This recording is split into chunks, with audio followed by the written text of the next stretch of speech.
Mohamed Aziz Silla, ancien footballeur ici en République de Guinée, sociétaire de l'Olympique de Conakry à l'époque. Puis maintenant, je suis président de l'ONG Amispes, Association africaine de multisports résidée en Belgique, et président de la Fédération guinéenne de tennis. Aujourd'hui, la Fédération guinéenne de tennis se sent très bien, comme j'ai toujours signalé, au niveau continental, c'est-à-dire la Confédération africaine, et au niveau de l'ITF international. On a commencé les circuits juniors, on a commencé à poser les actes par rapport à l'Assemblée générale. Le tennis guinéen est de retour. C'est aujourd'hui, on parle du tennis en Guinée, le mini-tennis pour la vulgarisation en République de Guinée. Donc on a un programme très vaste pour le développement du tennis dans les écoles, c'est-à-dire dans les quartiers et dans les communes, et aussi de Zéro-Corée jusqu'aux îles de l'Ost. Donc vous savez, c'est un sport qui était un sport d'élite. Aujourd'hui, ça va être un sport de masse. Donc la vulgarisation du tennis en République de Guinée demande à long terme et à court terme des infrastructures. Ça c'est les difficultés qu'on a aujourd'hui pour avoir notre terrain du port.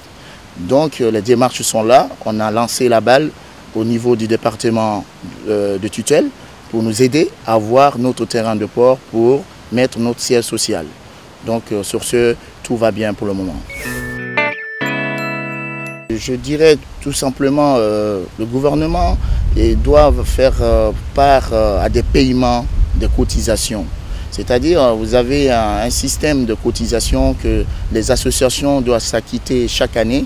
C'est-à-dire on paye les cotisations à la Confédération et au CIO.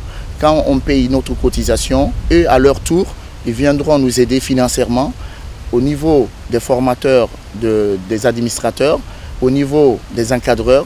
Il y aura des bourses d'études pour nos athlètes en Europe. Mais si on n'est pas en cotisation, en règle de cotisation, on ne peut pas avoir l'aide au niveau de l'Occident. Donc je dirais tout simplement, le budget qu'on doit donner à des fédérations doit être alloué par rapport au ministère, doit attester, donner ça à des fédérations pour se développer. Mais en Guinée aujourd'hui, il n'y a pas de suivi à ce niveau-là. C'est pour ça qu'il faut qu'il y ait un soutien olympique aussi qui doit se rajouter à cela. Notre solution, c'est nous, associations, on doit se battre auprès des sponsors au niveau local et au niveau international.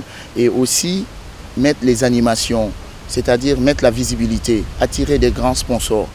Parce que ça, il faut d'abord convaincre les sponsors, parce qu'eux aussi doivent recevoir la visibilité de leur tour.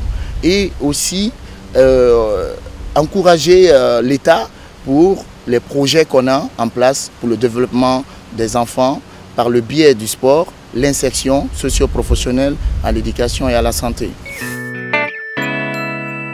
Je dirais vive la Guinée et la paix, surtout dans notre pays. Tout ce que je peux dire, on doit se donner la main pour que notre pays avance.